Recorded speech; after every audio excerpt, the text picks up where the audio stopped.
Hello everyone, welcome back to channel. So guys, आज की इस वीडियो में मैं आपको ड्रॉ करके दिखाने वाला हूँ दुर्गा माता का स्केच, एक रियलिस्टिक स्केच, और बिल्कुल अच्छे से मैं आपको step by step outline draw करके दिखाऊंगा। गाइस, मैं आपको आउटलाइन ड्रॉ करके सिखाऊंगा इस वीडियो में। सो गाइस, रेफरेंस फोटो का लिंक मैं आपको डिस्क्रिप्शन में दे दूँगा। और गाइस, ट्यूटोरियल को अच्छी तरह से फॉलो करना, तभी आप अच्छी तरह से आउटलाइन बना पाओगे। तो स्टेप बाय स्टेप अच्छी तरह से फॉलो करना। तो चलो ट्यूटोरियल को स्टार्ट करते हैं। Let's get started.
So guys, outline का प्रोसेस हो गया है कंप्लीट।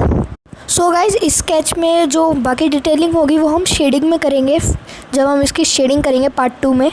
सो गाइस, इस ट्यूटोरियल के नेक्स्ट पार्ट में मैं आपको शेडिंग करूँगा और बताऊँगा कहाँ पे डार्क शेडिंग करनी है, कहाँ पर लाइट शेडिंग करनी है, और पेंसिल्स के बारे में भी बताऊँगा। इस पार्ट को फॉलो करके अच्छे से इसकी आउटलाइन बना लो। वीडियो को लाइक करे बिना मत जाना, और चैनल पर नए हो सब्सक्राइब कर देना। Thank you so much for watching. Bye.